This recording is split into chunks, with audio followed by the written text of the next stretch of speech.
Most men today live like prisoners, not in cages of steel, but in cages of comfort. Okay? They're slaves to their urges, their addictions, their endless scrolling, their shallow desires. Okay? And they don't even realize it. Everywhere you look, you see men lost in lust, lost in distraction, lost in the endless pursuit of pleasure, chasing women who don't respect them, chasing validation on screens that will never love them back, chasing a life that will vanish the moment they close their eyes. This is not a new problem. Philosophers, warriors, and kings throughout history saw the same sickness in men. But here's the difference. Back then, a weak man was destroyed quickly. Today, weak men are allowed to survive comfortably, quietly, invisibly, and that is far more dangerous, because weakness that survives spreads. And that's why this generation of men is drowning in mediocrity. But here's the dark truth you need to hear. No one is coming to save you. Not your parents, not society, not a partner, not God himself if you refuse to act. You are either the master of your life or the slave of your desires. This is where Stoicism, Machiavelli, and dark psychology collide. Not as theories, not as dusty old books, but as weapons. Weapons for the man who refuses to die as a nobody. It's weapons for the man who is ready to break free. So ask yourself this: will you keep living like the average man, distracted, desperate, replaceable? Or will you rise above, sharpened by suffering, disciplined by philosophy, and dangerous through self-mastery? Let's begin. If you want to understand why most men today are broken, look at what they worship. They don't worship God. They don't worship greatness. They don't worship discipline or strength. They worship lust. They worship comfort. They worship pleasure. And pleasure is the most effective prison ever built. Let's think about it. Okay. Men spend hours chasing women who don't respect them. Okay. They drain their energy into screens filled with fake beauty. They sit scrolling endlessly, consuming. And then they wonder why they feel empty, anxious, unmotivated. Do you think Marcus Aurelius, the Stoic emperor of Rome, built his empire while glued to a screen? Do you think Machiavelli studied power while chasing cheap distractions? Do you think any man in history who mattered allowed lust to master him? No, because here's the truth. A man who cannot control his lust cannot control anything. Lust isn't just about sex. Lust is the hunger for more without discipline, without restraint. It's the urge to take without building, to consume without creating. It's the easy path, okay? And every time you choose it to kill your strength a little more. Society wants you addicted because an addicted man is easy to control. He won't question his leaders. He won't build a legacy. He won't fight for power or greatness. He'll just keep scrolling, keep chasing, keep begging. And do you know what women think of this man? They see him as weak, replaceable, desperate. And they are right, because a man who lives only for desire is nothing but a slave. The Stoics taught that the highest power is mastery of the self. Epictetus said, "No man is free who is not master of himself." Think about that. Not master of the world, not master of money, not master of women, master of himself. That means your impulses, your anger, your lust, your addictions. If you can't conquer those, you are conquered already. Look around. The average man today cannot go a single day without numbing himself. He needs his phone. He needs his comfort food. He needs his video games. He needs his quick fix. Without them, he collapses.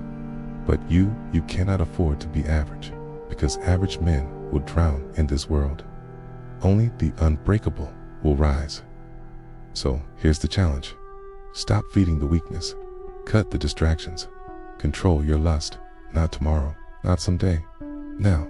Because the man who masters desire is untouchable.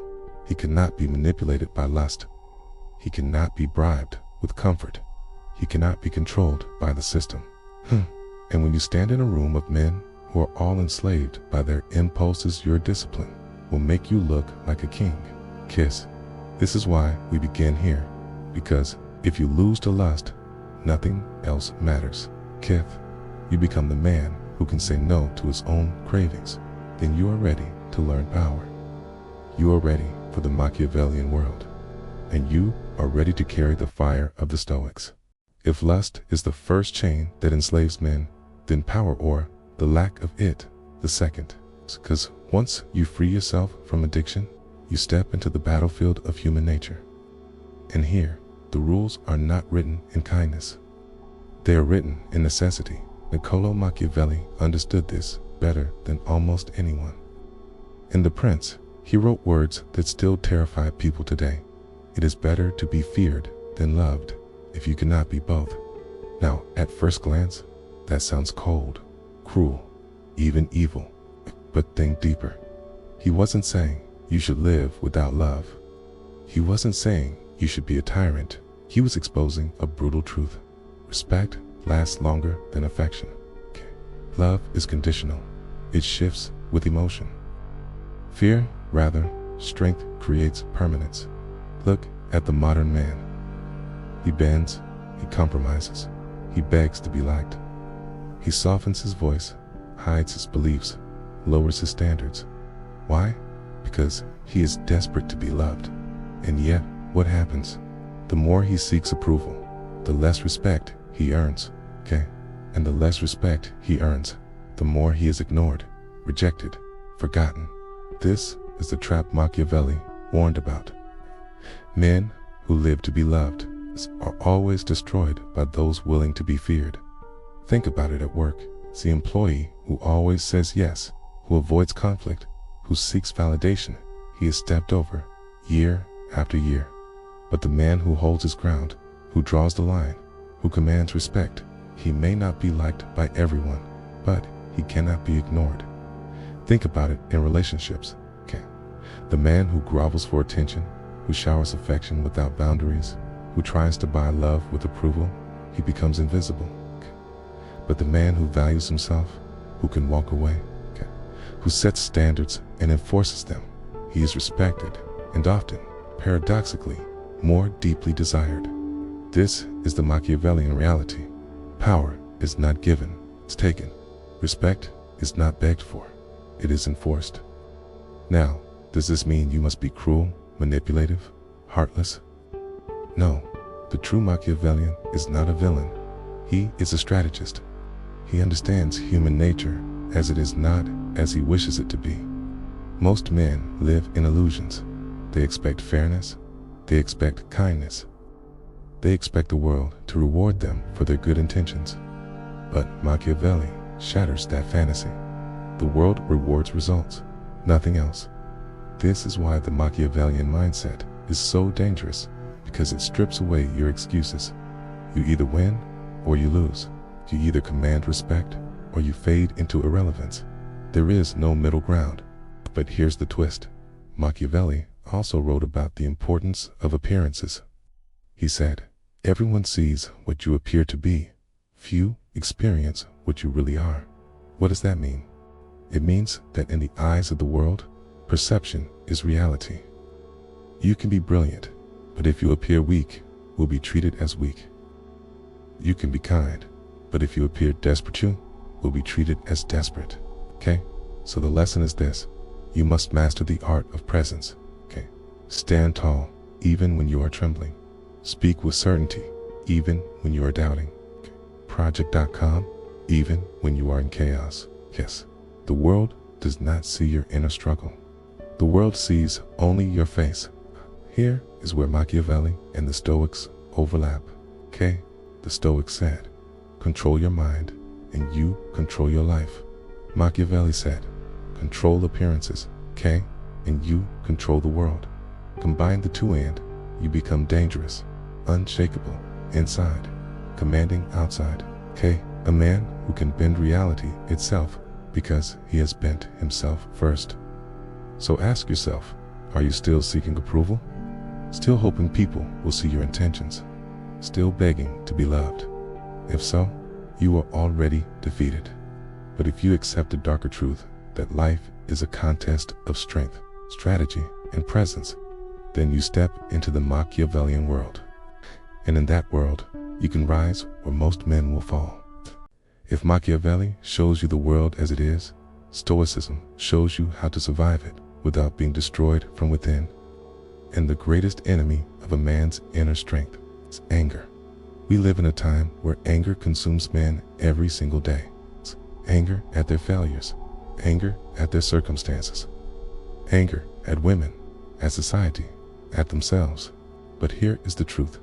Uncontrolled anger is weakness disguised as strength.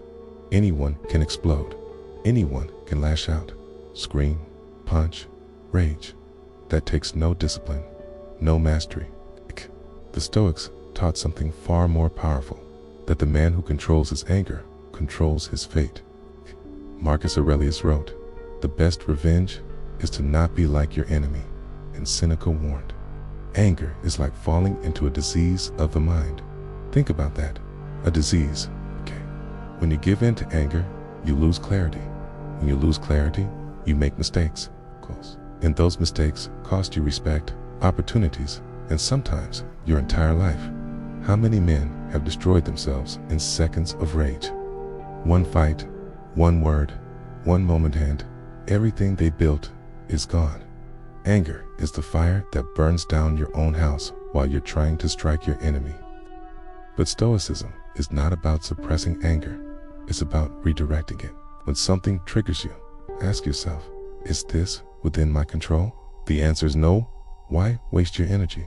The answer is yes. Then act calmly, strategically, relentlessly.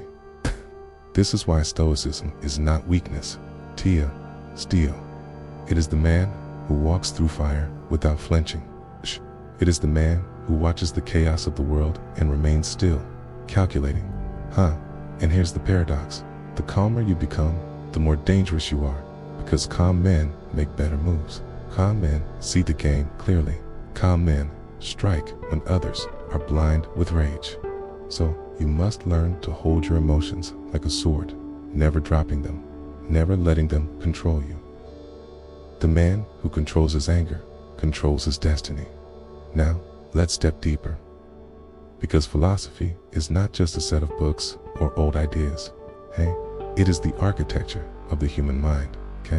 It is where psychology itself was born.